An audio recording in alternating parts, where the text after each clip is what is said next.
इस कार्यक्रम के पुण्यार्जक हैं श्री 1008 चंद्रप्रभ दिगंबर जैन मंदिर समिति एवं सकल दिगंबर जैन समाज पृथ्वीपुर जिला निवाड़ी मध्य प्रदेश। अध्यक्ष विमलेश कुमार बुखारिया, महामंत्री पुरुषोत्तम जैन, कोषाध्यक्ष महेंद्र कुमार जैन, सह कोषाध्यक्ष केसी जैन, पूर्व अध्यापक। श्री 1008 मज्जनेन्द्र पंच कल्याणक प्रबंध कार्यकारिणी समिति संरक्षक प्रकाश चंद बुखारिया, चौधरी प्रसन्न कुमार जैन, प्रेमचंद जैन, पूर्व साडा अध्यक्ष, अजित कुमार बुखारिया अध्यक्ष, कमलेश कुमार जैन कल्लू उपाध्यक्ष, मनोज कुमार जैन पदम बुखारिया, रविंद्र कुमार जैन बल्ली, आनंद मोदी अंतु, अखिलेश भैया जी, सुधीर जैन महावीर बोरबेल, महामंत्री विशाल जैन ओलिया, मंत्री प्रसन्न कुमार जी जैन लड़वारी, मुकेश कुमार जैन दुमदुमा वाले, बबलू भारती जी, दीपेश जैन मडिया, रविंद्र जैन टहरका वाले।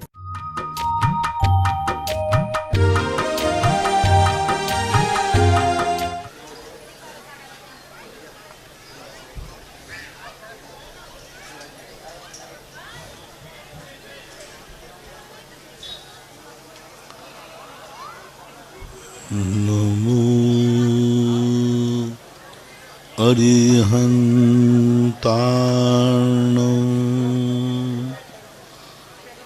नमो सिद्धाणं नमो आयर्याणं नमो वज्रायाणं नमो सर्वशाहूर्णम।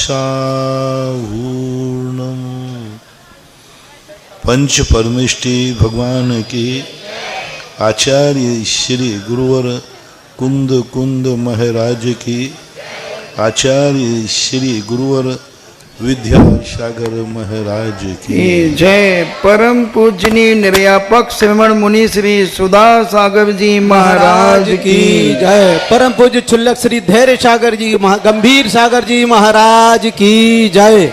सभी श्रोतागण एवं जिज्ञासु उस श्री को नमोस्तु करें। नमोस्तु नमोस्तु। इच्छामि इच्छामि इच्छामि। नविता जैन कोटा से पूछती हैं, नमोस्तु गुरुदेव, तीनों गतियों के जीवों का क्षेत्र बताया गया है श्री सर्वभाव सिद्धि में, किंतु त्रियंच गति के जीवों का क्षेत्र कहीं पढ़ने में नहीं आता, इसका समाधान करें। त्रियंच गति के नाम से क्षेत्र का वर्णन है। जुवलवीर सेन स्वामी महाराज ने दबला की चौथी पुस्तक में इसका वर्णन किया है। और त्रियंचों का सर्वलोक है। सामान्य त्रियंच गति की अपेक्षा से त्रियंचों का क्षेत्र सर्वलोक, तीनों लोकों में सर्वत्र विराजमान है, वो रहते हैं। क्योंकि एक इंद्रिय निगोदिया जीव भी त्रियंच में ही आते हैं, इसलिए ऐसा माना जाए। तत्वार्थ आशा सेठी पूछते, नमोस्तु महाराज जी, तत्वार्थ सूत्र के चौथे अध्याय में 25वें सूत्र में विष्टाश्च जो 4 शब्द आया, उसका क्या अर्थ लेना है? 25वां सूत्र सारस्वत शब्द है वो, और आदित्य शब्द लेना। चा का क्या आश्रय है? तो चा एक समुच्चय वाचक है। सारस्वत, आदित्य, वहन्य, आरुण, गर्दतोय, तुषित, अव्यावाद, रिष्टाश्य।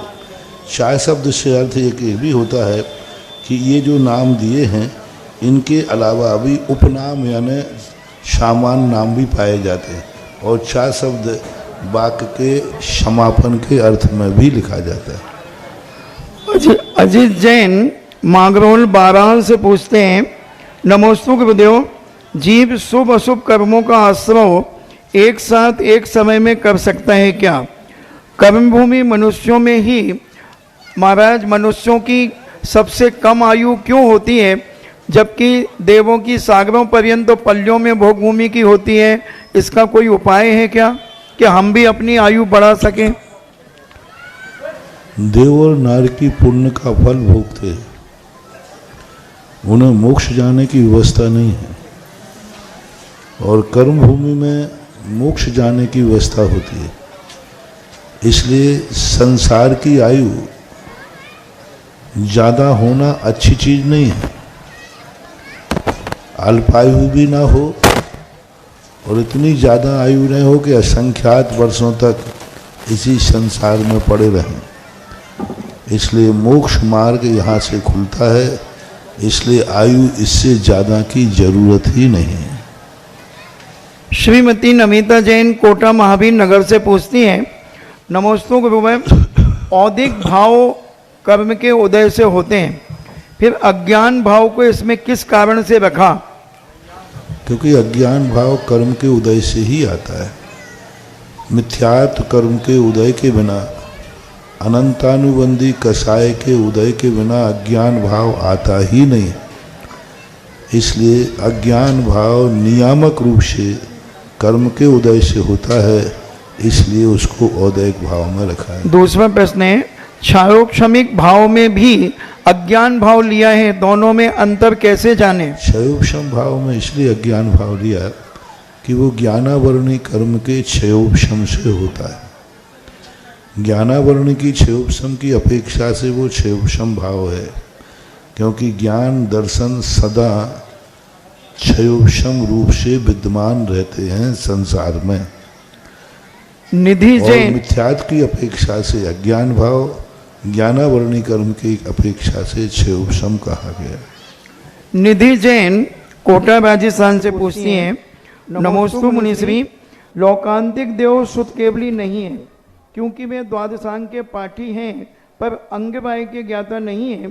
तो मेरा प्रश्न है कि मुनिश्री, क्या देवलोक सामायिक वंदना प्रतिक्रमण यह सब नहीं करते, क्योंकि अंगबाई में सामाजिक चतुर्विधि वंदना, सामायिक चतुर्विधि वंदना आदि प्रतिक्रमण यह सब तो हैं, मगर लोकांतिक देव जब द्वादशांग के पाठी हैं तो वो क्यों नहीं करते?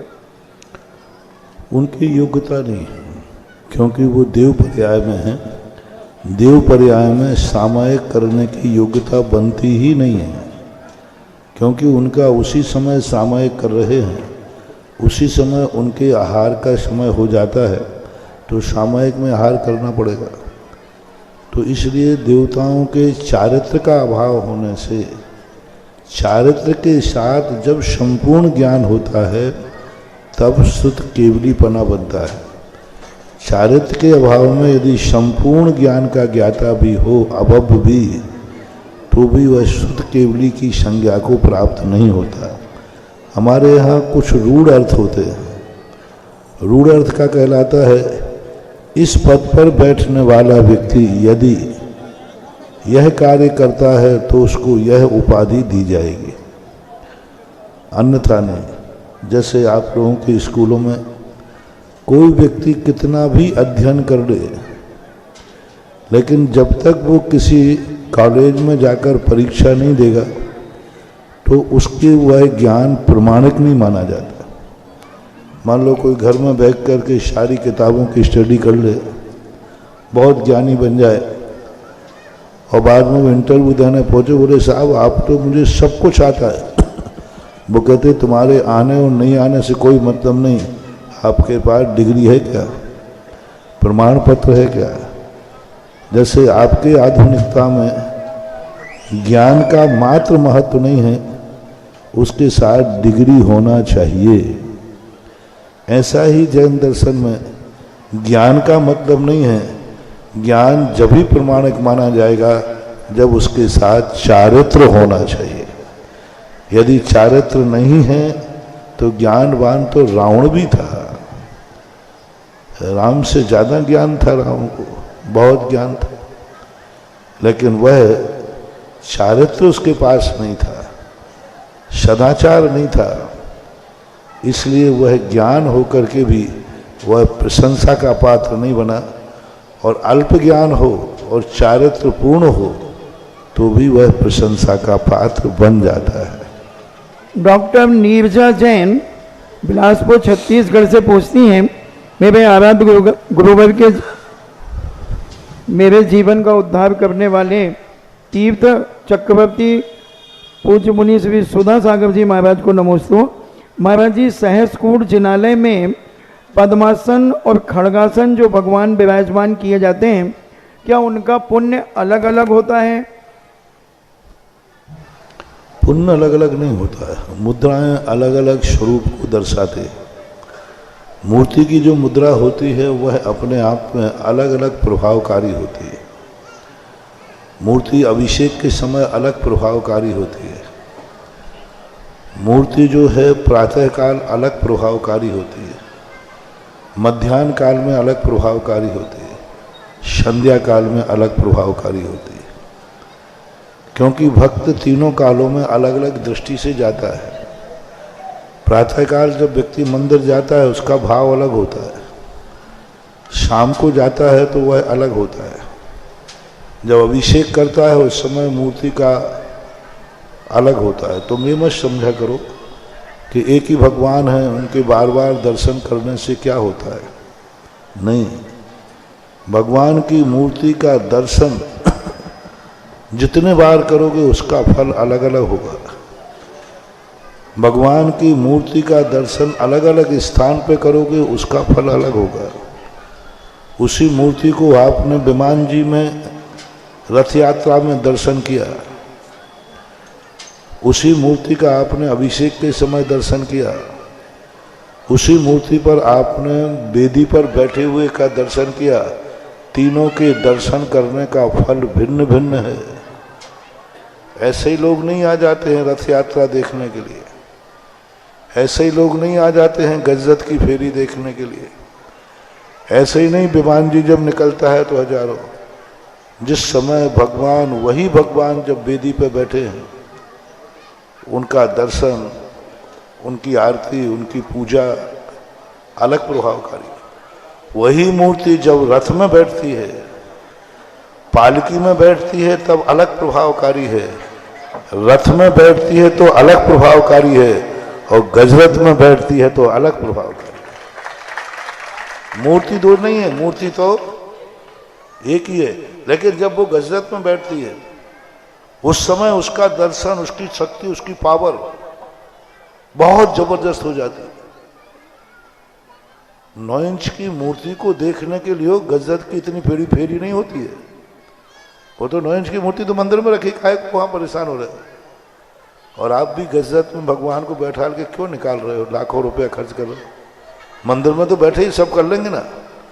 नहीं, जिस समय वही भगवान गजरत में निकलते हैं उस समय उनकी सबसे ज्यादा शक्ति, सबसे ज्यादा एनर्जी और सबसे ज्यादा उस समय सगुण रूप में होते हैं। इसलिए गजरत में बैठे हुए भगवान को जैन ही नहीं, अजैन भी देख करके अपने आप को धन्य करता है।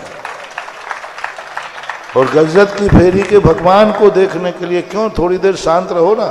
कोई भगवान तो मंदिर जी में आने वाले हैं, लेकिन वो रूप नहीं आएगा। पूरी जिंदगी भर मंदिर में भगवान बैठे रहेंगे, लेकिन उस मूर्ति का वो चमत्कार नहीं दिखेगा जिस समय भगवान गजरत में बैठे थे। तो एक ही मूर्ति है, नाना स्थानों पर अपने आप अलग अलग फल देती है। मत समझना वही मूर्ति तो मंदिर में दर्शन करके आए थे, वही तो जुलूस में है, उसमें क्या फर्क पड़ रहा है। वही मूर्ति का तो दर्शन किया था, वही तो विधान में वेदी पर बैठी हुई है। अलग अलग होता है, हर टाइम का अलग अलग एनर्जी, क्षेत्र की अलग अलग एनर्जी। ऐसे ही साधनों का दर्शन हमेशा एक समान नहीं होता। आहार के समय मुनि महाराज का दर्शन अलग एनर्जी देता है, सामायिक मुद्रा में अलग एनर्जी देता है, प्रतिक्रमण के समय एनर्जी देता है, विहार करते हुए साधु का एनर्जी अलग समय देता है। अलग अलग एनर्जी होती है। पूज्यवर वीर भट्टकेर महाराज ने लिखा है, सबसे ज्यादा मुनिराज के आप पैर उस समय क्यों धुलाते हैं जब वो पद यात्रा करके आते हैं। अरे भाई महाराज शांति से बैठ जाएंगे उस समय धुला देना, और कभी भी उस समय नहीं, उस समय जिस समय आते हैं तो उन्होंने कहा पादोष्ण शब्द का दिया। जिस समय मुनिराज के पाद उष्ण हैं उस समय यदि अभिषेक करने मिलता है तो वह अनंत गुना सगुणदायी होता है। पादोष्ण की मैंने कही पादोष्ण, तो हम लोगों ने आचार्य से पूछा महाराज जी जिनके पैर गर्म रहते होंगे वो भगवती विशेष होती होगी। तो हम लोग अपने पैर देखने लगे, तो पैर तो ठंडे थे। तो बोले ये नहीं, पादोषण का अर्थ है जिस समय विहार करके आते हैं तो मुनिराज विहार करने वाले मुनिराज के चरणों को पादोषण पाद बोलते हैं। तो मुनियों का अलग अलग प्रवचन के समय इनकी एनर्जी अलग होती है। उस समय ये बांटने बैठे, सबको देने बैठे। उस समय उनका उपयोग करुणावान है कि जगत का कल्याण हो। तो प्रवचन के समय मुनि की मुद्रा से दर्शन करने से अलग फल मिलता है। तो भगवान में भी और इसमें भी गुरुओं के दर्शन में भी द्रव्य का, क्षेत्र का, स्थान का अलग अलग फर्क पड़ता है। कोई भगवान का अभिषेक आप एक प्रतिदिन करते हैं जो समय निश्चित है, उसी भगवान का अभिषेक आप अन्य समय पे करते हैं, उसका फल अलग है। एक छोटे से उदाहरण से आपको समझाया था, शायद मैंने कहीं कहा था। एक किसान, खेत वही है, बीज वही है, लेकिन यदि 8 दिन पहले बो देवे या समय निकलने के 8 दिन बाद बोवे तो क्या अंतर आएगा? फसल में फर्क आएगा कि नहीं? क्यों? मिट्टी तो वही है, खेत भी वही है, लेकिन समय वो नहीं है। ऐसे ही धर्म क्रियाओं का रहता है।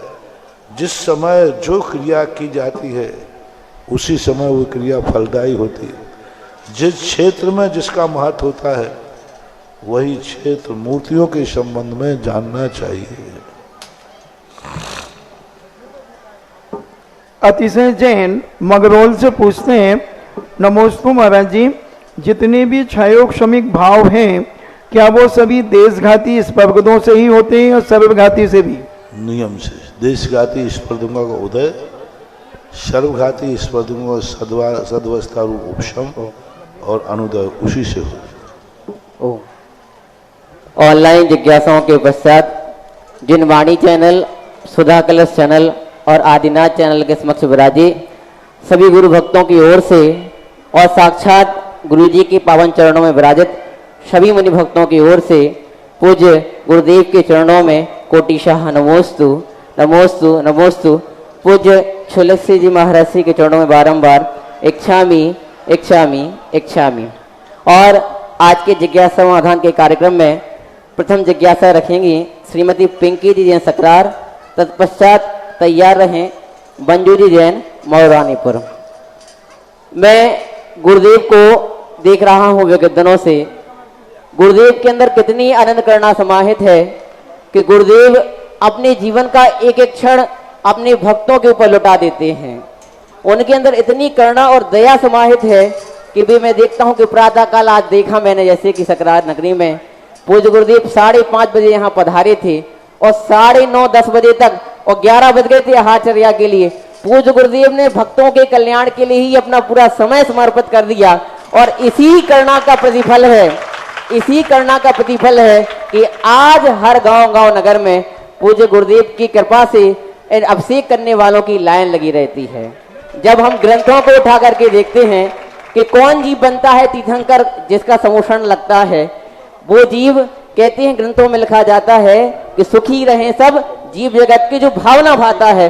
और गुरुदेव को जब देखते हैं तो गुरुदेव के रोम रोम में जीवों को कल्याण की भावना रहती है। इससे लगता है कि लगता नहीं है, मेरा तो हृदय कहता है कि पूज्य गुरुदेव आगामी समय में हमारे तीर्थंकर भगवान बनेंगे। और ऐसे ही जिज्ञासा समाधान के कार्यक्रम में हम उन्हीं गुरुदेव के चरणों में बैठ करके जब तीर्थंकर के रूप में होंगे तो हम भी उनके भक्त बन करके गुरुदेव की देशना का श्रवण करेंगे। चलते हैं, जिज्ञासा रखें श्रीमती पिंकी जी जैन सकरार। तत्पश्चात तैयार रहें मंजू जी जैन मौरानीपुर। महाराज श्री नमोस्तु नमोस्तु नमोस्तु। छुल्लक जी के चरणों में इच्छामी इच्छामी इच्छामी। महाराज जी मेरी इच्छा है कि कुंडली मिलान का जीवन पर क्या प्रभाव पड़ता है, वो कुंडली मिलाना जरूरी है या नहीं? होना चाहिए, क्योंकि मैंने अभी कहा ना, द्रव्य क्षेत्र काल भाव का प्रभाव पड़ता है, हवाओं का प्रभाव पड़ता है, देश का प्रभाव पड़ता है। तो इसलिए कुंडली के मिलान प्राचीन परंपरा है, मिलाना चाहिए। ठीक है, कभी कभी किसी का पुण्य का उदय होता है तो कोई मतलब नहीं, लेकिन सभी के पुण्य के उदय तो नहीं होते ना, इसलिए मिलाना चाहिए। महाराज जी फिर एक शिक्षा एक और जिज्ञासा है कि महाराज जी जो अपने जाप देते हैं तो माला से जाप देना चाहिए कि उंगलियों पे? देखो, जिसमें मन लग जाए उससे दे देना चाहिए। वैसे सबसे ज्यादा उचित महाराज जी क्या है? सबसे ज्यादा तो उचित है मन में श्वासोश्वास से देना चाहिए। उसमें भूलते हो तो सर्वश्रेष्ठ हाथ से जाप देना सर्वश्रेष्ठ है। अब हाथ से साथ जाप देने में भूल जाते, कुछ हो जाते हैं, तो फिर मजबूरी में माला का दे देना चाहिए, क्योंकि हाथ में छूट जाते, कुछ हो जाए। बाकी श्रेष्ठ तो हाथों का ही है, फिर माला से फेरते हैं तो बाधा भी नहीं। जिज्ञासा नमोस्तु करें महाराज जी। मंजू जी जैन मरवानीपुर और तैयार रहे नैना जैन सकरार। मेरी अंतस की वेदी पर विराजमान मेरे गुरुवर मेरे गुरुवर को कोटि कोटि नमोस्तु नमोस्तु नमोस्तु। क्षुल्लक जी के चरणों में इच्छामी। हे गुरुवर, मेरा प्रश्न है कि रत्नकर्ण शापकाचार में एक गाथा आती है, ग्रस्तो मोक्ष मार्गस्तो निर्वोह नैव मोहमान अंगारो गृहीश्रिया निर्मोह मोह नो मुने। तो हे गुरुवर, इसका अर्थ कि ग्रस्त अगर मोक्ष मार्ग में स्थित है तो मुनि से भी श्रेष्ठ है, तो इसमें ग्रस्त का मोक्ष मार्ग में स्थित होने का अर्थ कृपा कर बतलाइए गुरुजी। नमोस्तु नमोस्तु। क्योंकि संसार में सभी प्रकार के लोग होते हैं। कुछ लोग साधु के भेष में डाकू भी होते हैं, कई लोग साधु के भेष में दुराचारी भी होते हैं। रावण साधु के भेष में ही तो आया था सीता का अपहरण करने के लिए, साधु का भेष ही तो धारण किया था। अपन देखते भी रहते हैं कि कुछ साधु बनने के बाद भी इतने गंदे कार्य करते हैं कि उनके लिए जब कानून देखा जाता है तो कानून में जमानत भी नहीं मिलती। तो इस प्रकार के जो दुष्कृत करने वाले होते हैं उनकी अपेक्षा कहा गया है कि ऐसे भ्रष्ट मोही शिथिलाचारी साधुओं की अपेक्षा गृहस्थ श्रेष्ठ है, क्योंकि वह गृहस्थी में तो सही ढंग से पालन कर रहा है। ऊंची दुकान पर बैठकर फीके पकवान करना उचित नहीं है, छोटी दुकान में अच्छे पकवान बेचना श्रेष्ठ है। ऊंचे पद पर बैठकर के नीचे के काम करना निंदनीय है, और नीचे बैठकर के ऊपर के कार्य करता है तो प्रशंसनीय है। इसलिए अपेक्षा से वो ग्रस्तों की बात कही।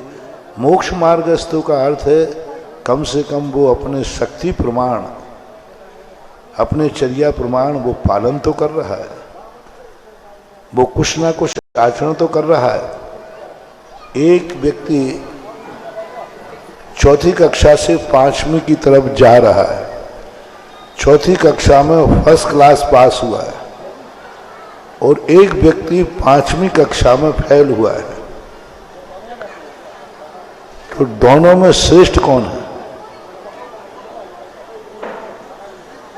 दोनों 5वीं में पहुंचेंगे नहीं। और यूं मानो एक तीसरी कक्षा में मेरिट लिस्ट में आया, पास हुआ, और एक 5वीं कक्षा में फेल हुआ है, प्रशंसा किसकी हो जाएगी? तो वो तो चौथी में पहुंचा है, वो तो 5वीं में नहीं। भले वो तीसरे से चौथी में पहुंचा है लेकिन पास हुआ है, और वो 5वीं में होकर के भी फेल है। इस अपेक्षा से वहां कहा गया। जिज्ञासा करें नमोस्तु नमोस्तु। जिज्ञासा करें नैना जैन सकरार। मैं एक निवेदन सबसे कर दूं, नमोस्तु इच्छामी सब एक साथ बोल चुके हैं, अपन नाम बहुत हैं, सबकी जिज्ञासाएं हो जाएं तो सीधे क्वेश्चन करें। नैना जैन सकरार और तैयार रहें सुप्रिया जैन रानीपुर। पूजनीय गुरुदेव के चरणों में नमोस्तु नमोस्तु नमोस्तु। क्षुल्लक जी के चरणों में इच्छामी इच्छामी इच्छामी। गुरुदेव, मेरी जिज्ञासा है, यदि कोई गलत कार्य अपनी जरूरत के लिए किया जा रहा है लेकिन उस कार्य से किसी भी जीव को दुख नहीं पहुंच रहा है, तो क्या उस कार्य का हमें पाप लगेगा? लेकिन वो कृत्य तुम्हारी भूमिका के अनुसार करने योग्य है कि नहीं? मान लो सामने वाले को कोई दुख भी नहीं हो रहा है, लेकिन वो तुम्हारी भूमिका के लिए करने लायक है कि नहीं? पद के अनुसार करने लायक है कि नहीं? आप किस भूमिका में हैं? कुछ कार्य ऐसे हैं जिनको किसी को दुख नहीं होता, लेकिन वो करने योग्य नहीं है।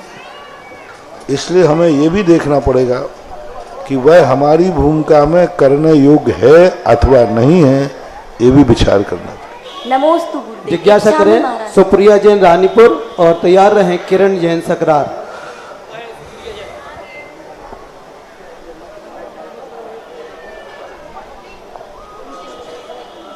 जब तक उनको माइक दो। गुरुदेव, मेरा प्रश्न है कि कोई हमारे बारे में पॉजिटिव बोलता है,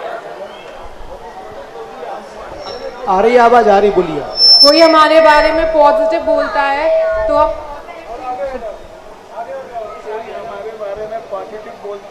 पॉजिटिव फील करते हैं, और कोई हमारे बारे में नेगेटिव बोलता है तो हम नेगेटिव फील करते हैं। तो ये हमारी कमजोरी है। पॉजिटिव सोचने वाला जब ही पॉजिटिव माना जाएगा जब कोई हमारे संबंध में नेगेटिव सोच रहा है, फिर भी हम उसके संबंध में पॉजिटिव ही अर्थ ले रहे हैं, तब पॉजिटिव सोचना माना जाएगा। प्रशंसा करने पर कौन प्रशंसा नहीं करता है? उसने हमारी प्रशंसा कर दी, हमने उसकी प्रशंसा कर दी। उसने हमारा सहयोग किया था, हमने उसका सहयोग कर दिया। वो हमारे लिए अच्छा आदमी है, हमारे संबंध में अच्छा सोचता है, हमने उसका अच्छा सोच दिया। ये तो व्यापार है, ये तो लेन देन है, ये पॉजिटिव सोचना नहीं है। पॉजिटिव सोच वो कहलाता है कोई हमारे संबंध में नकारात्मक सोच रहा है, फिर भी हम उसके संबंध में पॉजिटिव ही सोचेंगे। हम उसको कहीं ना कहीं से पॉजिटिव कर लेंगे, नहीं उसने गलती नहीं की है, गलती मेरी ही थी क्योंकि मैं निमित्त बन गया उसमें। तो ये पॉजिटिव सोच नहीं कहलाता है। जब कोई हमारा नकारात्मक हो, जैसे दुश्मन हमें गाली दे रहा हो, फिर भी हमें उसके प्रति क्रोध ना आवे, तो पॉजिटिव सोच है। यदि कोई हमारी प्रशंसा कर रहा है और हमें गुस्सा नहीं आ रहा है, तो पॉजिटिव सोच थोड़ी है, तो किसी को नहीं आता। गाली देने पर क्रोध नहीं आवे, गाली सुन मन खेद ना आनो, तब पॉजिटिव कहलाता है। विपरीत परिस्थितियों में अपने आप को संतुलित रखना, प्रतिकूल व्यक्तियों के बीच में अपने मन को संतुलित रखने का नाम पॉजिटिव थिंकिंग कहलाती है। जिज्ञासा करें किरण जैन सकरार और तैयार रहें लता जी औलिया रानीपुर। हे गुरुवर, बंडा से डॉक्टर बाबूलाल अनुज का नमोस्तु, बारंबार नमोस्तु नमोस्तु नमोस्तु। मेरा प्रश्न है गुरुवर, दीन दुखी जीवों पर मेरे ओर से करुणा स्रोत है। हे गुरुवर, आपने सरकार में आकर इतना करुणा का स्रोत बहा दिया कि कल्पना ही नहीं कर पा रही हूँ, इसका कृपया समाधान करें। मैं आ गया, यही तो समाधान है, और क्या करें। इससे ज्यादा पहले आ गया ये समाधान है। दूसरा सबसे बड़ा समाधान है कि मैं आज रुक गया, ये और समाधान है। कोई ना कोई पुण्य तो है, ऐसी बात नहीं है। बिना पुण्य के ना तो साधु कहीं मुड़ता है और ना कहीं साधु रुकता है। बोलो नेमिनाथ भगवान की जय। साधु ना तो विहार करता है और ना कहीं रुकता है। पुण्य कोई होता है वो मोड़ देता है, और पुण्य कोई ना कोई है वो रोक लेता है। अब देखिए कल जो स्थिति बनी, हमने जैसे तैसे, हालांकि कल शाम को ही रिटर्न हो सकते थे, चलो सुबह तुम्हारे शिलान्यास का कार्यक्रम था। अब वो शिलान्यास कार्यक्रम सुबह हो जाता तो बहुत अच्छा नहीं होता, क्योंकि बिना पुण्यात्मा के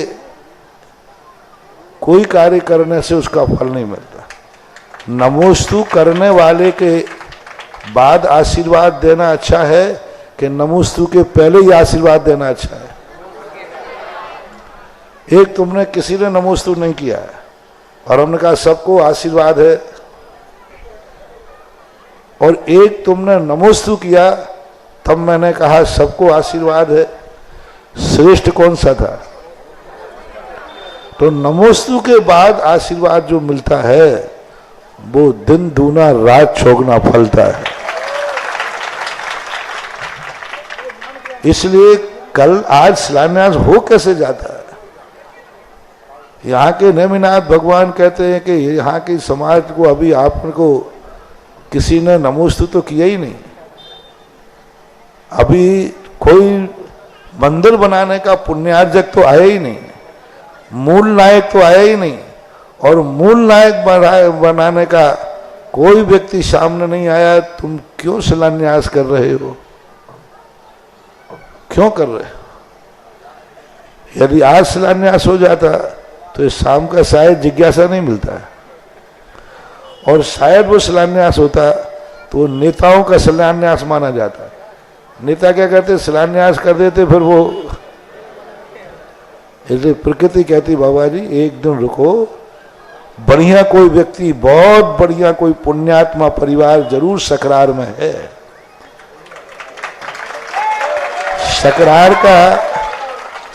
का इतना पुण्य है, जब आपको मोड़ दिया तो सकरार में एक आध परिवार ऐसा भी है जो आपको नमोस्तु करेगा और आप मंदिर शिलान्यास का आशीर्वाद दोगे। जय हो जय हो। मूल नायक भगवान का आशीर्वाद बहुत बड़ी चीज, महानुभाव, साधारण नहीं है। मूल नायक भगवान बैठालना, उनकी बेदी बनना, और पूरे नगर के लिए वह मूल नायक अपने आप में इष्ट देव होते हैं, और वो किसी चंदे चिट्ठे से नहीं बैठते। एक कुटुंब होना चाहिए, एक वंश होना चाहिए, और एक व्यक्ति जब तक नहीं हो, अभी तक तो मैंने ऐसा कहीं किया नहीं था। आज यदि शिलान्यास हो जाता तो ये बहुत बड़ी गलती हो जाती। अच्छा रहा वो शिलान्यास रुक गया। अब देखो शायद कोई ऐसा पुण्यात्मा अभी आशीर्वाद लेने वाला है जिसके कारण से इस मंदिर का शिलान्यास भव्य होगा।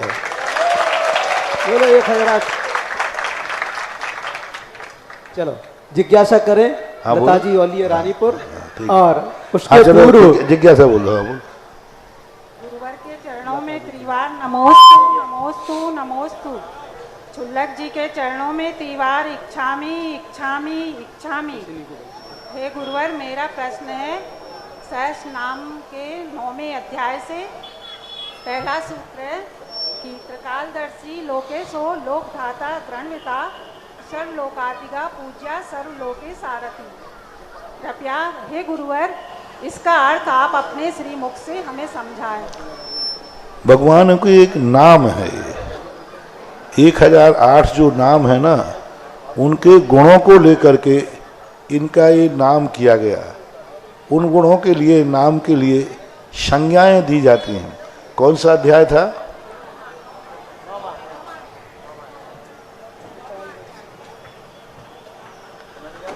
त्रिकालदर्शी लोकेशो।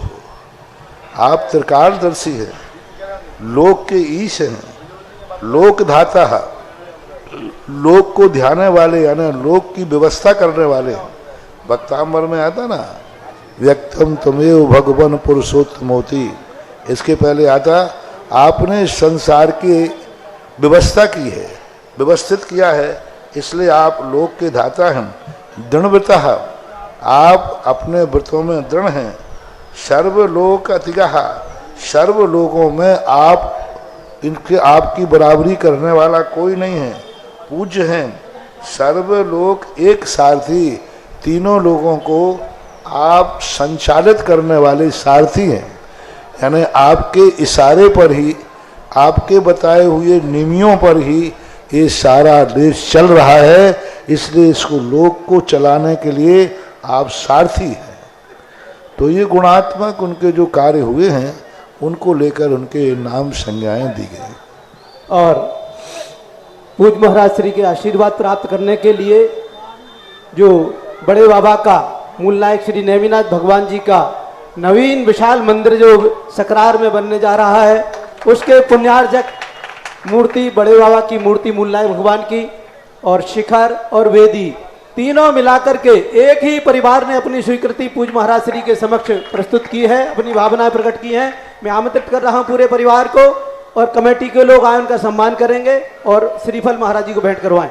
श्री खेमचंद जी, श्रीमती जयश्री जी जैन, श्रीमती अंगूरी जी, धर्मपत्नी स्वर्गीय प्रकाश चंद जी जैन, श्रीमती सुनीता जी, श्रीमान संजीव जी जैन, श्रीमती अंशु जैन, श्रीमान आलोक कुमार जी जैन, सुधीर जी, श्रीमती श्वेता जी, संदीप जी, निधि जी जैन, मनीष जी, मनीष राजा का नाम है ना, मनीष भाई, और श्रीमती आशिता जी जैन, संकेत, श्रीमती साक्षी, आर्जव, आशी, शुभम, शुभ, शुचि, मुनीश और समस्त चौधरी परिवार सकरार छिंदवाड़ा आ जाएं और सभी लोग पूज महाराज श्री आशीर्वाद प्राप्त कर देखो लें। अब ये परिवार देखो सुबह में और शाम में कितना अंतर हो गया।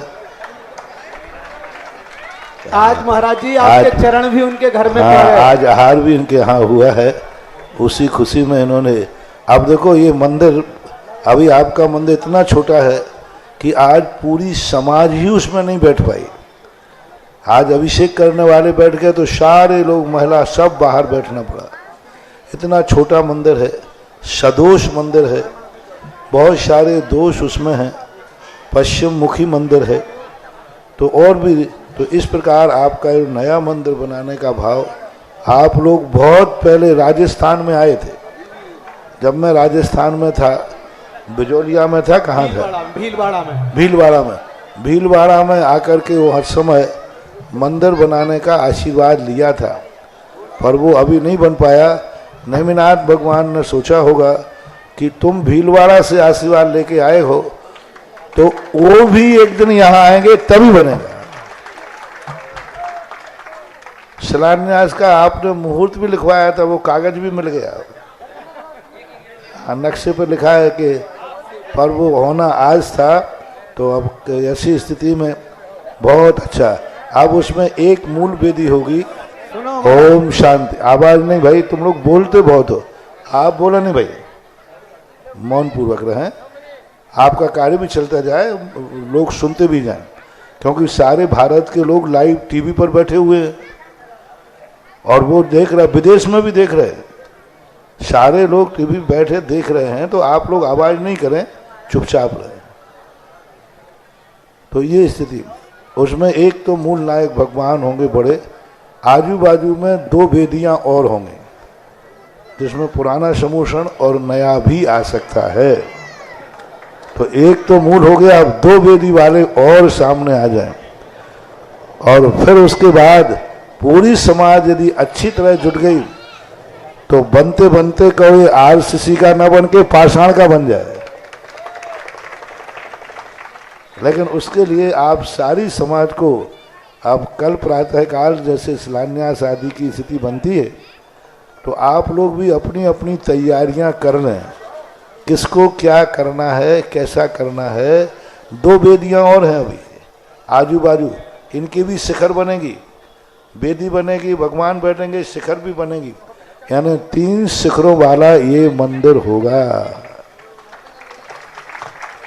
तो आप लोग 2 वाले और मिल जाएं तो कल उनका भी सारा का सारा कार्य उनका भी हो जाए, 2 सृष्टि और हो जाए तो मंदिर का बहुत बड़ा भाग हो जाता है।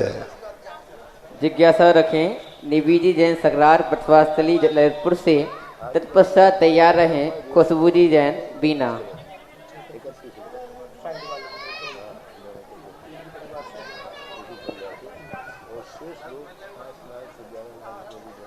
जिज्ञासा रखें। महाराज जी के चरणों में बारंबार नमोस्तु नमोस्तु नमोस्तु। शुल्लक जी के चरणों में इच्छामी इच्छामी इच्छामी। महाराज जी मेरी यह जिज्ञासा है कि जब हम पूजन करते समय स्थापना करते हैं तो स्थापना लौंगी से करनी चाहिए और 3 ही लौंग से करनी चाहिए, ऐसा क्यों? हाँ, लौंग से करना चाहिए और 3 लौंग से क्यों करना चाहिए? स्थापना किसी से भी कर सकते हैं।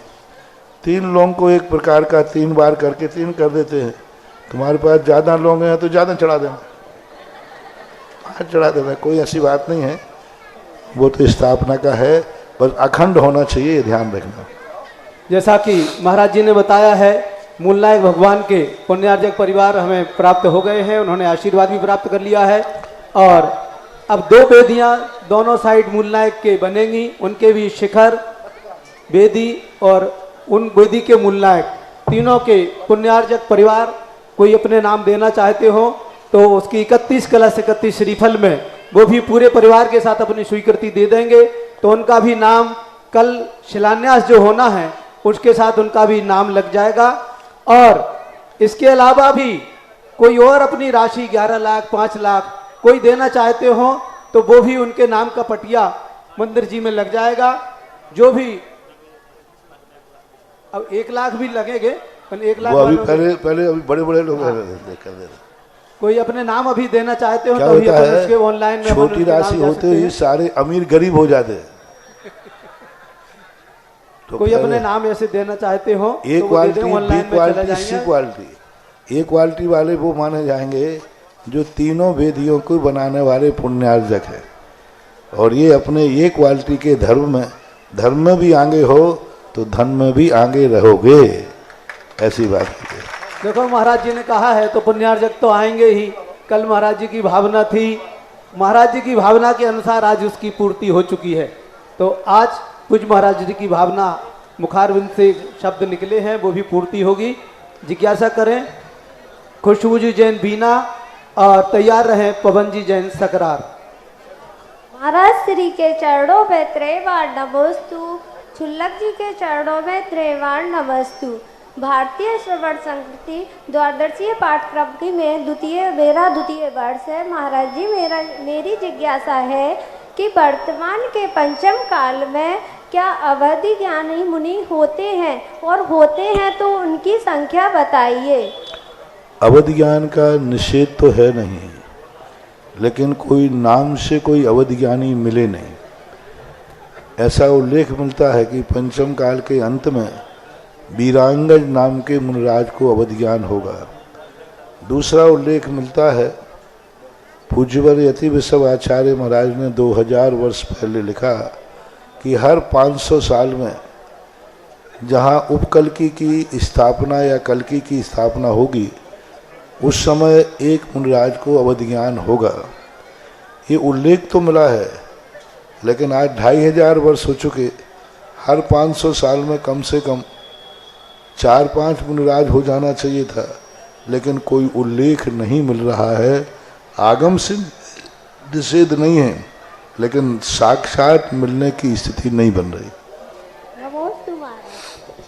जिज्ञासा करें पवन जी जैन सकरार, सॉरी हाँ पवन जी जैन सकरार और तैयार रहें चरणों में नमो संकित जी जैन सकरार। इच्छा में गुरुवर जिज्ञासा है, आपने एक प्रवचन में कहा है कि जिसकी पहली संतान बेटी होती है और वह भरत चक्रवर्ती बनता है। तो गुरुजी पहली संतान बेटी हुई थी और भरत चक्रवर्ती बनने का सौभाग्य प्राप्त हुआ था, तो ये किस पुण्य का हो रहा है? शिक्षक बेटी होती है वो चक्रवर्ती बनता है, तो मेरी पहली बेटी हुई मैं चक्रवर्ती बन गया, इसके किस पुण्य के वजह से बनेगा? प्रवचन में ऐसा कहा, आपके प्रवचन में सुना था गुरुजी यूट्यूब पे। अब यूट्यूब पे क्या प्रसंग था ये सोचना पड़ेगा। प्रसंग वहाँ कुछ होता है, उसके अनुसार ये बात बोली जाती है। अब आगे के लिए आप चक्रवर्ती बन गए तो अब और आगे प्रयास करो। चक्रवर्ती से ऊपर पद है मुनि पद और भगवान का पद, उसको बनने का प्रयास करो।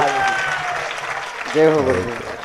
जिज्ञासा करें संकेत जी जैन सकरार, तत्पश्चात तैयार रहें रीना जी जैन, रानी जी जैन बीना। महाराज जी तिरवार नमोस्तु नमोस्तु नमोस्तु, छुल्लक जी इच्छामी इच्छामी इच्छामी। महाराज जी पद्मावती ने पन फैलाया, उस पर स्वामी को बैठाया, धरनेन ने भी पन फैलाया, पीहू के सर पर छतोनाई। ये क्या सही है? मतलब पारसनाथ चालीसा में पद्मावती ने कभी फन नहीं फैलाया और न उन्होंने भगवान को उठाया है। बात के शास्त्रों में कुछ वर्णन ऐसा आ गया है भट्टारक आदियों के द्वारा। प्राचीन परंपरा यही है कि धरनेन जुगूह नागो धरणो धराधरम, यानी धरनेन ने पृथ्वी में से प्रकट होकर के भगवान को अपने सिर पर उठा लिया और उसी ने अपना एक फन ऊपर फैला दिया। पद्मावती ने कुछ नहीं किया, उन्होंने तो बाद में भक्ति के वशीभूत होकर के उसी समय एक छत्र लगा दिया भगवान के ऊपर, बाकी उठाया कहीं नहीं। और न ऐसा कोई उल्लेख प्रमाणक है प्राचीन उल्लेख प्रमाणिक माना जाता है।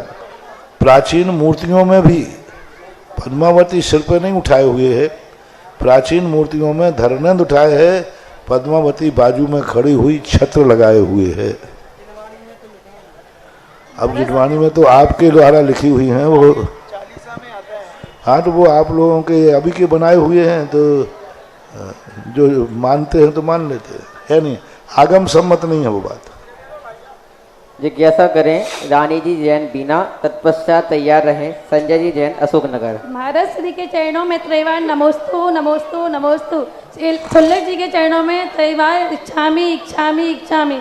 हे महाराज श्री, वर्तमान के पंचम काल में जीव छायक समय की प्राप्ति कर सकता है, कृपया समाधान कीजिए। नहीं कर सकता, पंचम काल में कोई छायक सम्यक दर्शन उल्लेख नहीं मिलता। हाँ, ऐसा कोई निषेध वाक्य भी नहीं मिला है कि पंचम काल में छायक सम्यक दर्शन नहीं हो सकता, लेकिन किसी को हुआ है या होगा ऐसा कोई आगम का उल्लेख नहीं है। नमस्ते महाराज। जिज्ञासा करें संजय जी जैन अशोकनगर, तत्पश्चात तैयार रहें रानी जी जैन बामौर। गुरुजी नमोस्तु नमोस्तु नमोस्तु। छुल्लक जी को इच्छा में इच्छा है। गुरुदेव, गाड़ी चलाते समय कोई जीव मर जाए तो उसका पाप का क्या दोष है? यदि गाड़ी चलाने में जीव मरता है तो पाप ही लगता है। पाप नहीं लगता होता तो हम गाड़ी को क्यों छोड़ते? निश्चित बताएं। गाड़ी को चलाने से पाप ही पाप है। हिंसा की संभावना सदा बनी रहती है, इसलिए दोष बराबर है, चाहे किसी भी। ठीक है,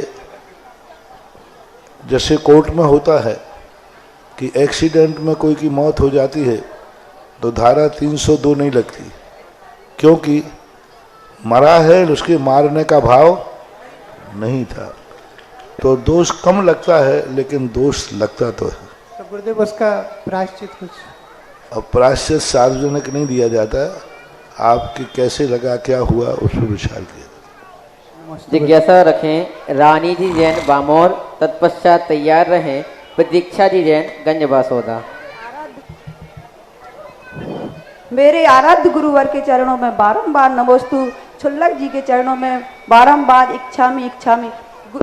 गुरुवर व्यंतर देव कहाँ रहते हैं? व्यंतर देव कहाँ रहते हैं? व्यंतर देव इसी मध्यलोक में रहते हैं, और मध्यलोक में जो अकृत्रिम स्थान होते हैं, वृक्ष होते हैं, जो बड़े बड़े जो पहाड़ होते हैं, जो जहाँ प्रलय नहीं आता, भूकंप नहीं आता, उन पहाड़ों का कभी क्षरण नहीं होता, ऐसे पहाड़ों पर रहते हैं। ये यहाँ के जो पहाड़ हैं इनमें नहीं रहते, क्योंकि ये तो नाश को प्राप्त हो जाते हैं। ये तो आजकल जेसीबी वगैरह एलएनटी वगैरह चल जाए तो सारे पहाड़ साफ हो जाते हैं। उन स्थानों पर रहते हैं, भोग भूमियों में जो पहाड़ हैं, जो कभी नष्ट को प्राप्त नहीं होते, जो भूकंप भी वहाँ नहीं आता, कोई भी उनको नष्ट नहीं करता, शाश्वत रूप से वो पहाड़ हैं और आगे रहेंगे। ऐसे पर्वतों के ऊपर, ऐसे तालाबों के ऊपर, जिन तालाब जो बनाए नहीं गए हैं, अकृत्रिम रूप से बने हुए हैं, वहाँ पर उनके निवास होते हैं। जिज्ञासा रखें प्रतीक्षा जी जैन गंज बासोदा, तत्पश्चात तैयार रहें प्रिंसी जैन प्रबंधक कमेटी तालबेट। गुरुदेव के चरणों में बारंबार नमोस्तु नमोस्तु नमोस्तु। छुल्लक जी के चरणों में इच्छामी इच्छामी इच्छामी। महाराज श्री, आजकल देखा जाता है कि व्यक्ति जो बुरा कार्य करते हैं वो निरंतर आगे बढ़ रहे हैं, और पर जो व्यक्ति उनकी अपेक्षा अच्छे काम कर रहे हैं, दया भाव रखते हैं, वो परेशान है, दुखी है। ऐसा क्यों है महाराज श्री? ये आजकल की परंपरा नहीं है, चौथे काल में थी। रावण बहुत सुखी था और रामचंद्र जी दुखी थे। और आप पिक्चर में देखा होगा, पूरी पिक्चर में खलनायक के पूरी पिक्चर में मजे ही मजे होते हैं, और हीरो की क्या दुर्दशा होती है।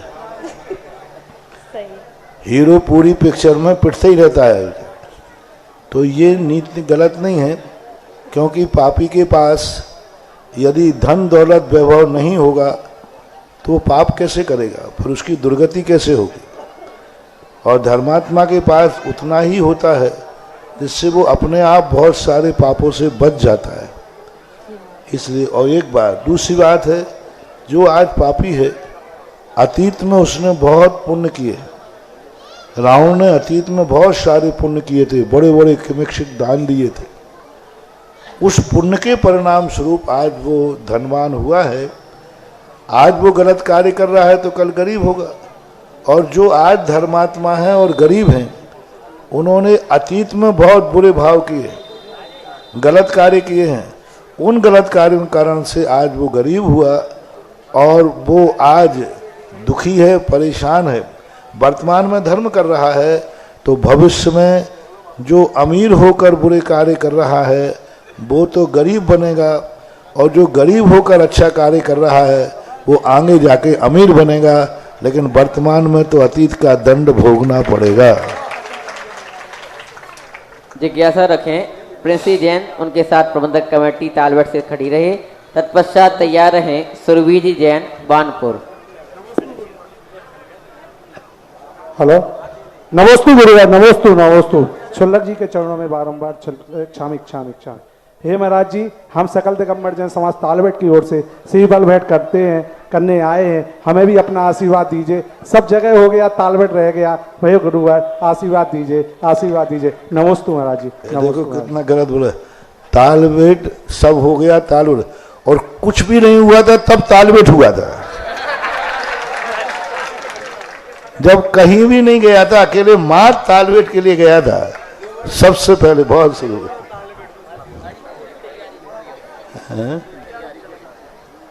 जिज्ञासा रखें सुरभि जी जैन, बानपुर।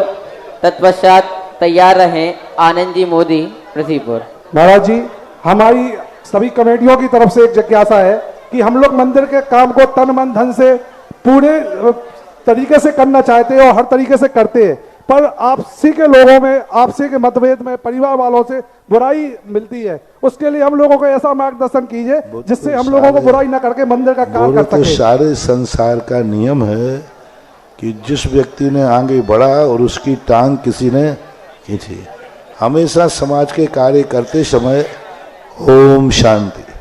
हर व्यक्ति को समाज के कार्य करते समय शुरू करने के पहले हेलमेट खरीद लेना चाहिए, क्योंकि वो काम करेगा तो कोई माला देने वाले नहीं, पत्थर ही देंगे। पत्थर खाने की जिनकी क्षमता हो वे ही समाज के कार्य करें। बस समाज की तरफ कार्य करने वालों को देखोगे तो जो वही विरोध करते हैं जो कुछ नहीं कर पाते हैं, इसलिए करने वाले का विरोध करते हैं। अपन करते जाओ, उनको विरोध करना है, उनको करने दो। अपन आगे बढ़ो, पीछे नहीं। नमोस्तु महाराज जी, तालबेट के लिए आशीर्वाद। जिज्ञासा रखें सुरभि जी जैन, बानपुर। तत्पश्चात तैयार रहें आनंद जी मोदी, पृथ्वीपुर। महाराज जी के चरणों में नमोस्तु नमोस्तु नमोस्तु। शुल्लक जी के चरणों में इच्छामी इच्छामी इच्छामी। कैसे सौधर्म इंद्र विक्रिया से अपना रूप परिवर्तित कर लेता है, क्या इसी प्रकार सभी देव अपना रूप परिवर्तित कर सकते हैं? क्या कर सकते, सभी देव कर सकते। जिज्ञासा रखें आनंद जी मोदी, पृथ्वीपुर। तत्पश्चात तैयार रहें मोनू जी जैन, जैन युवा शक्ति संगठन। महाराज श्री के चरणों में नमोस्तु नमोस्तु नमोस्तु। शुल्लक जी के चरणों में इच्छामी इच्छामी। महाराज श्री, कोई भी पात्र माता पिता बनता है पंचकर्णक में, तो इसके बाद फिर अगले पंचकर्णक में क्या पात्र बन सकता है? वो कुछ भी बन सकता है। यज्ञ नायक बन सकता है, भरत बाहुबली बन सकते हैं, मांडलिक राजा बन सकते हैं, श्रेयांश बन सकते हैं। ये सारे पद, बहुत सारे पद हैं जिनको प्राप्त कर सकते हैं। सौधर्मेंद्र के संबंध में बनते नहीं हैं, लेकिन ऐसी कोई बाधा नहीं है।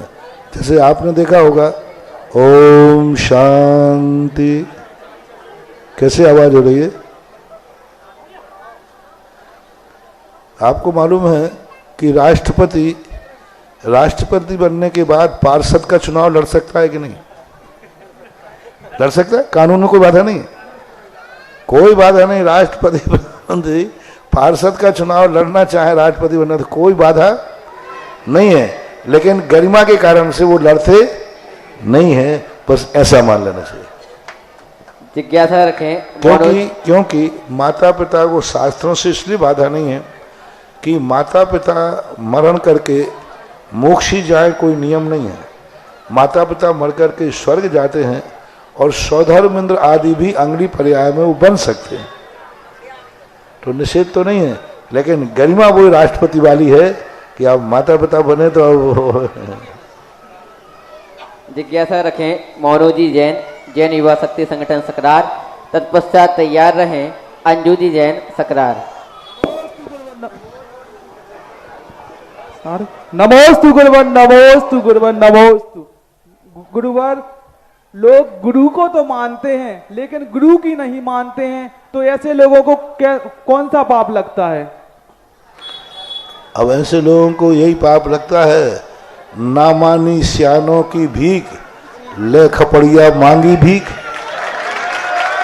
जय हो गुरुदेव, जय हो। चलिए जिज्ञासा रखिए अंजू जी जैन सकरार। तत्पश्चात तैयार रहें अर्पित जी जैन रानीपुर। नमोस्तु नमोस्तु नमोस्तु छल्लक जी के चरणों में बारंबार इच्छामी इच्छामी। महाराज जी मेरा प्रश्न यह है कि मैं कहीं तीर्थ क्षेत्रों पर जाती हूँ, तीर्थ क्षेत्रों पर जाते हैं और जब हमें यह पता चलता है कि उधर की कमेटी अदर कास्ट की है और सत्य व्यसन करती है, तो इस दिशा में हमें क्या करना चाहिए?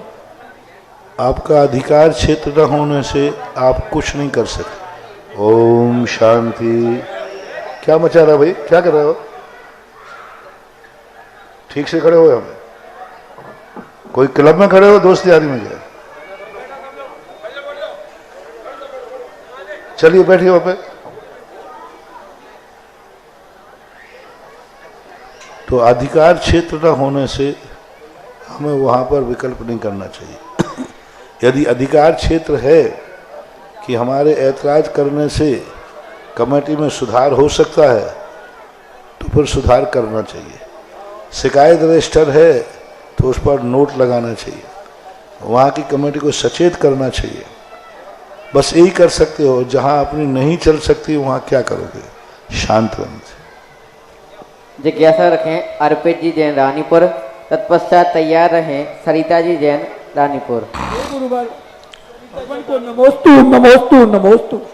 भगवान मेरी जिज्ञासा है कि इस आवृत्ति श्रावक को कोई भी धर्म कार्य करे तो पुण्य लाभ होता है, और शुभ में कोई भी काम करे तो शुभ में ही रहता है, फिर शुभ का निषेध क्यों किया जाता है? भगवान ये बताने की कृपा करें। शुभ का निषेध तो हमारे शास्त्रों में तो नहीं है।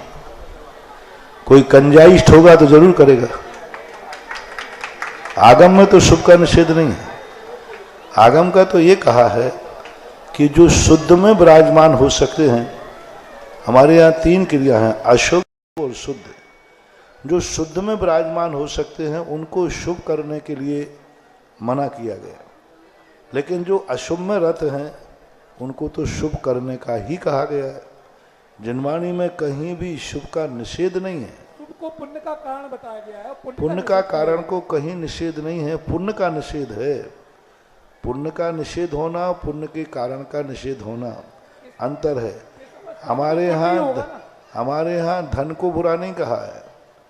धन गलत कार्यों में जाता है तब बुरा है। धन बुरा हो भला कहिए। जब वो शुभ कार्य धन को बुरा में उपयोग करे तो बुरा है, अच्छे में करे तो धन जैसी अच्छी चीज क्या है। इसी प्रकार वो पुण्य कहा किम होदि सुशीलम जम संसारम पवेशेदी। पूज्यवर कुंदकुंज स्वामी ने कहा जो पुण्य हमें संसार की तरफ ले जाए, संसार बढ़ावे, वो पुण्य ही है। ऐसा सोना किस काम का जिसमें नाक कान समाप्त हो जाए। ऐसा पुण्य किस काम का रावण के समान जिस पुण्य कर्म के उदय से व्यक्ति को पाप करने का भाव आवे, वो पुण्य की निंदा की गई है। लेकिन पुण्य के फल की निंदा की जाती तो वही पूज्यवर कुंदकुंज स्वामी पुण्य को संसार का कारण नहीं बताया, पुण्य को बंध का कारण नहीं बताया।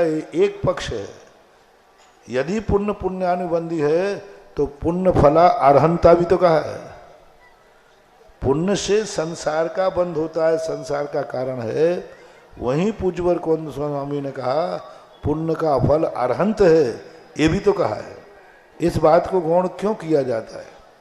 इसलिए में से कथन जो होते हैं सापेक्ष होते हैं, संपूर्ण रूप से पुण्य में या शुभोपयोग में नहीं लगाना चाहिए। जिज्ञासा रखें सरिता जी जैन रानीपुर, तत्पश्चात तैयार रहें प्रीति जी जैन सकरार।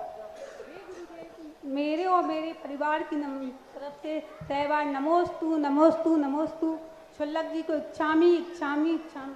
हे गुरुदेव, अगर मेरी कोई नियम से परिवार किसी के परिणाम खराब होते हैं तो ऐसी स्थिति में हम अपने भावों को कैसे संभालें?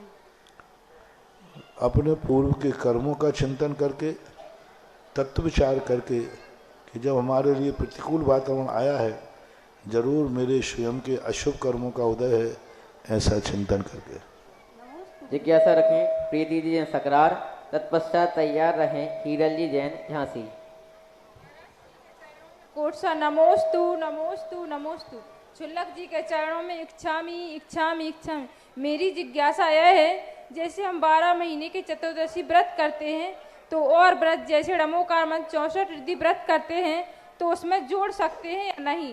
नहीं तो क्यों? महाराज श्री मेरी जिज्ञासा का समाधान कीजिए। क्योंकि अलग अलग संकल्प हैं तो अलग अलग ही करना चाहिए, क्योंकि ऐसे एक साथ जोड़ने में, हाँ, अनायास यदि कभी पड़ जाता है, जैसे चतुर्दशी का व्रत पड़ गया और कोई दूसरा व्रत भी, तो अनायास पड़ जाए तो बात अलग है, लेकिन चला करके हम संकल्प पूर्वक एक तिथि में 2 व्रत नहीं कर सकते, ऐसा माना। महाराज एक शंका और, जैसे अपन मतलब जब तक अपन के बनेगा तब तक करेंगे, उसमें नहीं जोड़ सकती?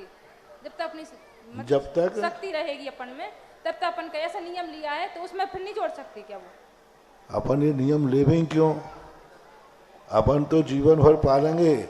जब एक्सीडेंट का अपन क्यों करें विकल्प? एक्सीडेंट होना होगा तब देखा जाएगा। अभी तो यही करें। देखो, आप लोग यदि ऐसा करेंगे तो कोई भी नियम नहीं पलेगा।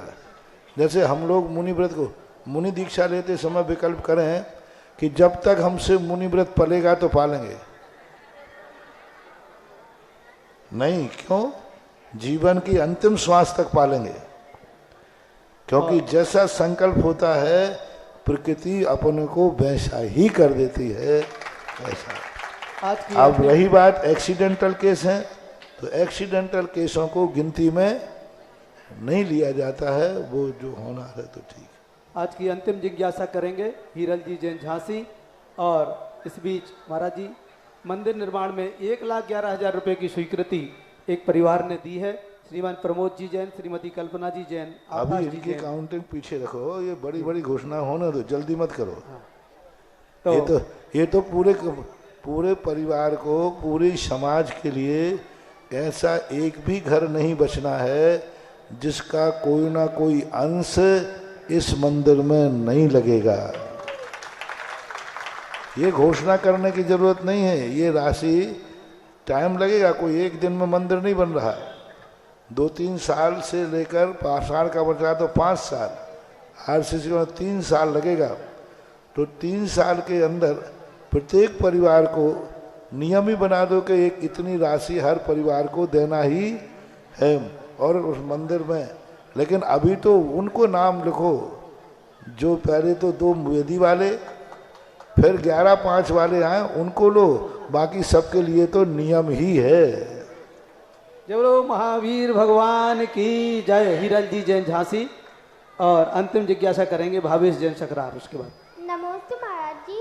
महाराज जी, महावीर भगवान के 50 घर हैं तो फिर 50 नाम तो पक्के ही मानो। महाराज जी, तो उनमें से महावीर भगवान की राशि कौन सी है? महावीर भगवान की राशि कौन सी है? भगवान महावीर की राशि है, मुझे स्मृति में नहीं है, उनका नक्षत्र भी है, उनका वो है, उनका समय भी है। बस राशि इसलिए नहीं बता पा रहा हूँ कि उनका सम्मत पता नहीं चल रहा है कि उस समय सम्मत क्या था। तिथि पता चल गई और उनका स्थान पता चल गया, लेकिन वो सम्मत कौन सा था, वो सम्मत न होने से पूरी राशि की घोषणा नहीं की जा सकती, लेकिन राशि तो उनकी होती है। अंतिम जिज्ञासा रखें भावेश जी जैन सकरार। और तैयार है रूपाली जी मोदी पृथ्वीपुर। नमोस्तु गुरुदेव। गुरुदेव के चरणों में बारंबार नमोस्तु नमोस्तु नमोस्तु। चुल्लक जी के चरणों में इच्छामी इच्छामी इच्छामी। गुरुदेव, हम बच्चों को अपने जीवन में पढ़ाई के साथ साथ क्या करना चाहिए? हम बच्चों को अपने जीवन में पढ़ाई के साथ साथ क्या करना चाहिए?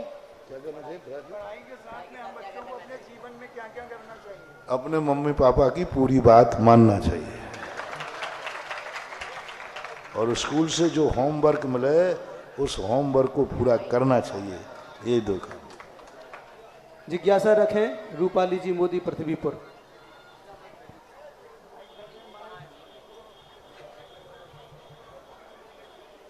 और तैयार रहेंगे बिल्कुल आज की अंतिम जिज्ञासा ताराजी जैन रानीपुर। पंचम काल में विराजमान साक्षात अरहंत भगवान को नमोस्तु नमोस्तु नमोस्तु। पूज्य गुरुदेव छुल्लक जी के चरणों में इच्छामी इच्छामी इच्छामी। मेरे हृदय के इष्ट देवता, आपके चरणों में मेरी ये जिज्ञासा है कि जो राजा श्रेयांश की पत्नी है उनका नाम किस शास्त्र में पढ़ने पर मिलेगा? उसके नाम का उल्लेख कहीं देखने में अभी मिल नहीं रहा है। वहाँ ललितपुर में भी पृथ्वीपुर में भी पूछा गया था। सोम की रानी का तो मिलता है, हाँ, श्रेयांश की रानी का खोजने का वजह है अभी तक देखने में नहीं आया है। नमोस्तु महाराज जी। जिज्ञासा करें अंतिम आज की ताराजी जैन रानीपुर।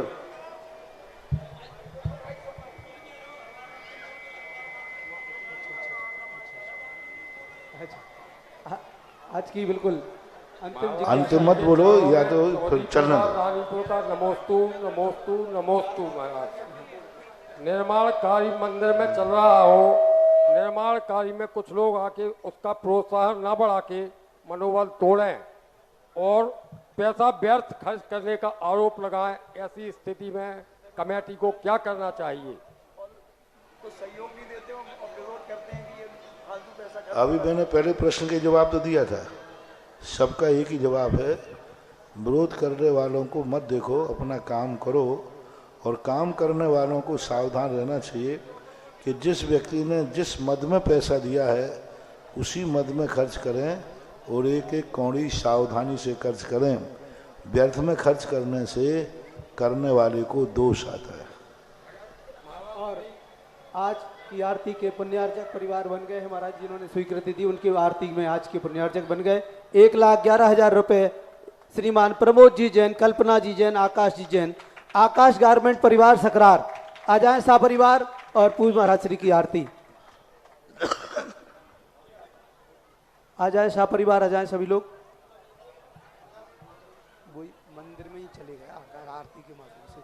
आकाश गारमेंट परिवार आरती, हाँ आ जाए।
इस कार्यक्रम के पुण्यार जग थे श्री 1008 चंद्रप्रभ दिगंबर जैन मंदिर समिति एवं सकल दिगंबर जैन समाज पृथ्वीपुर जिला निवाड़ी मध्य प्रदेश। अध्यक्ष विमलेश कुमार बुखारिया, महामंत्री पुरुषोत्तम जैन, कोषाध्यक्ष महेंद्र कुमार जैन, सह कोषाध्यक्ष केसी जैन, पूर्व अध्यापक। श्री 1008 मज्जनेन्द्र पंच कल्याणक प्रबंध कार्यकारिणी समिति संरक्षक प्रकाश चंद बुखारिया, चौधरी प्रसन्न कुमार जैन, प्रेमचंद जैन, पूर्व साडा अध्यक्ष अजित कुमार बुखारिया, अध्यक्ष कमलेश कुमार जैन कल्लू, उपाध्यक्ष मनोज कुमार जैन, पदम बुखारिया, रविंद्र कुमार जैन बल्ली, आनंद मोदी अंतु, अखिलेश भैया जी, सुधीर जैन महावीर बोरबेल, महामंत्री विशाल जैन ओलिया, मंत्री प्रसन्न कुमार जी जैन लड़वारी, मुकेश कुमार जैन दुमदुमा वाले, बबलू भारती जी, दीपेश जैन मडिया, रविंद्र जैन टहरका वाले।